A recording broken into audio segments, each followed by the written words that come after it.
Hello नमस्कार दोस्तों, आप सभी को स्वागत है प्रगति इन लाइफ में। दोस्तों आरपीएफ का जो एग्ज़ाम हुआ है ये पेपर है 2/12/2024 का। दोस्तों डेली प्रीवियस क्वेश्चन देखने के लिए सबसे पहले मेरे चैनल को सब्सक्राइब कर लीजिए। जो कि आरपीएफ का जितना शिफ्ट का एग्ज़ाम हुआ है जो कि 2024 के दिसंबर में, दोस्तों सभी शिफ्ट का प्रीवियस क्वेश्चन डेली अपलोड किया जा रहा है। नए हैं तो चैनल को सब्सक्राइब कर लीजिए।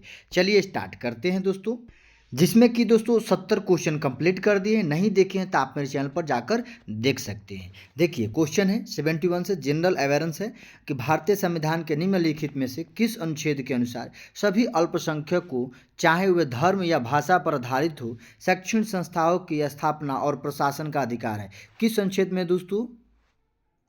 तो दोस्तों अनुच्छेद 30 में दो कि सभी अल्पसंख्यक को, चाहे वह धर्म या भाषा पर आधारित हो, चाहे शैक्षणिक संस्थाओं की स्थापना या प्रसाधन पर अधिकार अनुच्छेद 30 में है। चलिए अगला क्वेश्चन है कि जनवरी 2024 में सर्बानंद सोनोवाल ने खालिस्तान अंतर्देशीय जलमार्ग विकास परिषद में हरित नौका दिशा निर्देश और टूरिज्म रोड मैप 2027 लॉन्च किया। कहाँ किया है दोस्तों? कोलकाता में किया है। चलिए अगला क्वेश्चन है कि निम्नलिखित में से कौन सा अनुच्छेद संसद में प्रयोग की जाने वाली भाषा से संबंधित है? दोस्तों भाषा से संबंधित है अनुच्छेद 120, जो कि संसद में प्रयोग की जाने वाली कौन सी जो कि कौन सा अनुच्छेद है जो कि संसद में प्रयोग की जाने वाली भाषा से संबंधित है? तो अनुच्छेद 120 है। चलिए अगला क्वेश्चन है, दिया गया है कि इच्थियोपिस बेडडोमी एक कृमि जैसा उभयचर जो तैर सकता है वह किस वन से संबंधित है?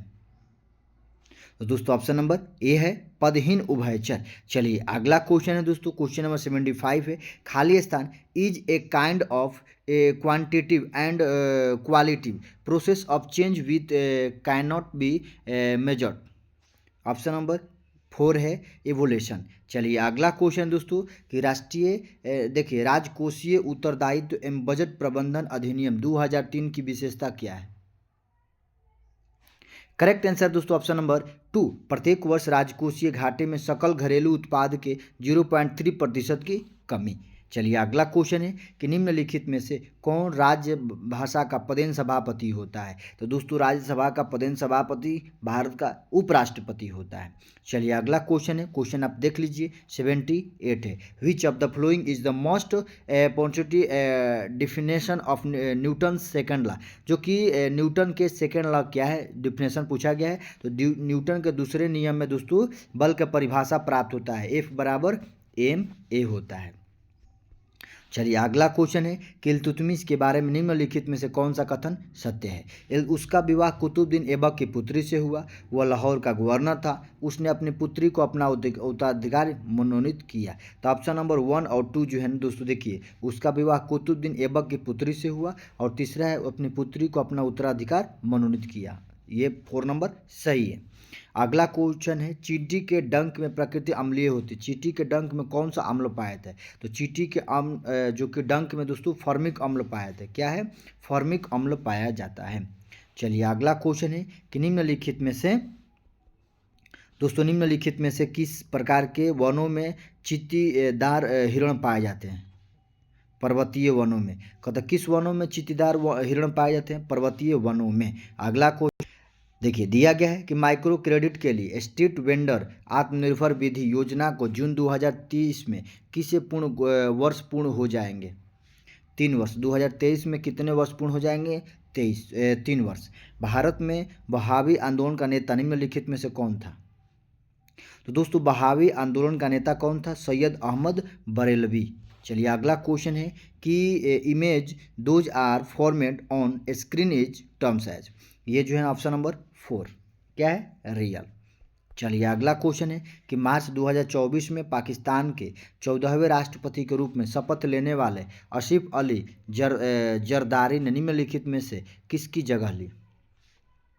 आरिफ अलवी के, जो कि 14वें राष्ट्रपति के रूप में शपथ कौन ली दोस्तों? आसिफ अली जरदारी। और किसके जगह पर? आरिफ अलवी के। चलिए अगला क्वेश्चन है कि राष्ट्रकूट वंश की प्रशासनिक इकाइयों का सही आरोही क्रम में संयोजित किया। आरोही क्रम देखिए, आरोही माने बढ़ते क्रम में, क्या है? बढ़ते क्रम में सजा जाना है।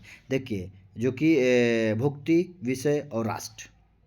चलिए अगला क्वेश्चन है कि एक नौ पाषाण स्थल निर्भरा किस राज्य में स्थित है?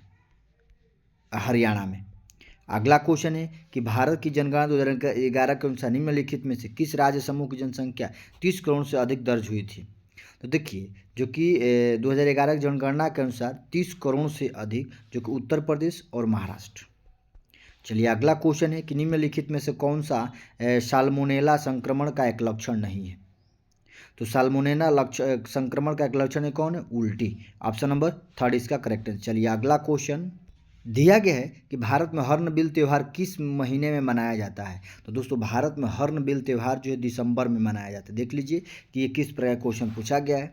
भारत में हॉर्नबिल त्यौहार किस महीने में मनाया जाता है? दिसंबर में। चलिए अगला क्वेश्चन है कि निम्नलिखित में से किसने 2022 में chief of army training commander Shimla का पदभार ग्रहण किया है? लेफ्टिनेंट जनरल एस महल, जो कि 2022 में chief of army training commander Shimla का पदभार किया है। देखिए अगला क्वेश्चन है कि भारतीय संविधान की प्रस्तावना में न्याय, जो कि सामाजिक, आर्थिक और राजनीतिक का विचार संविधान से लिया गया है, रूस के संविधान से लिया गया है। कहाँ के संविधान से लिया गया है? भारतीय संविधान की प्रस्तावना में जो न्याय है दोस्तों रूस के संविधान से लिया गया है। चलिए अगला क्वेश्चन है कि फरवरी 2024 में कैबिनेट ने अंतरिक्ष क्षेत्र पर प्रत्यक्ष विदेशी निवेश नीति में संशोधन को मंजूरी दी। इसके अनुसार निम्नलिखित में से किस क्षेत्र में स्वचालित मार्ग के माध्यम से 100% FDI की अनुमति दी गई है? ऑप्शन नंबर 2 उपग्रहों के लिए घटकों और प्रणालियों का निर्माण। चलिए अगला क्वेश्चन है कि भारतीय संविधान का निम्नलिखित में से कौन सा अनुच्छेद नियंत्रक एवं महालेख परीक्षा से संबंधित है? तो अनुच्छेद दोस्तों 148।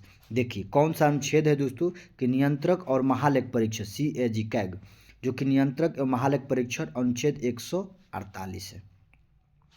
चलिए अगला क्वेश्चन है कि किसी राष्ट्र के आर्थिक स्वास्थ्य का मूल्यांकन करने के निम्नलिखित में से कौन सा मुख्य माप है? सकल घरेलू उत्पाद यानी GDP। क्या है दोस्तों? किसी राष्ट्र के आर्थिक स्वास्थ्य का मूल्यांकन करने के लिए निम्नलिखित में से कौन सा मुख्य माप है? GDP।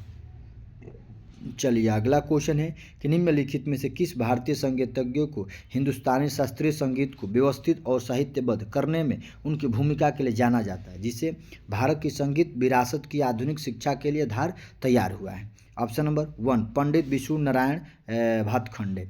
चलिए अगला क्वेश्चन है भारतीय मौसम विज्ञान विभाग के अनुसार अक्टूबर से दिसंबर तक कौन सी ऋतु देखी जा सकती है? तो पोस्ट मानसून। कौन सी ऋतु देखा जाए? Post monsoon. चलिए अगला क्वेश्चन है दोस्तों दिया गया है कि पेरिस 2024 में निशानेबाजी में ओलंपिक पदक जीतने वाले प्रथम भारतीय निशानेबाजी जोड़ी भानु भाकर और सरबजीत सिंह ने किस देश के खिलाड़ियों को हराकर कांस्य पदक जीता? दक्षिण कोरिया। जो कि भानु भाकर और सरबजीत सिंह जो है ना दक्षिण कोरिया को हराकर दोस्तों ओलंपिक में निशानेबाजी में जो कि कौन सा कांस्य पदक जीता है? Option number 3। चलिए अगला क्वेश्चन निम्नलिखित में से किस कार्यक्रम का उद्देश्य गरीबी का सामना कर रहे लोगों की खाद्य और पोषण स्थिति के सुधार करना है? ऑप्शन नंबर ए सार्वजनिक वितरण प्रणाली। चलिए अगला क्वेश्चन है भारतीय अंतरिक्ष अनुसंधान संगठन के संस्थापक कौन थे? विक्रम साराभाई। देखिए इसरो क्या है दोस्तों? Indian Space Research Organisation. ISRO के जो कि संस्थापक कौन थे? विक्रम साराभाई। अगर पूछा जाए कि भारतीय अंतरिक्ष अनुसंधान संगठन इसरो के संस्थापक कौन थे? तो विक्रम साराभाई। कौन थे दोस्तों? विक्रम साराभाई। इसरो के Vikram Sarabhai, Indian Space Research Organisation. दोस्तों 100 क्वेश्चन कंप्लीट होता है। वीडियो को ज़्यादा से ज़्यादा शेयर कीजिए और चैनल पर पहली बार है तो प्लीज़ चैनल को सब्सक्राइब कर लीजिए। जय हिंद, वंदे मातरम।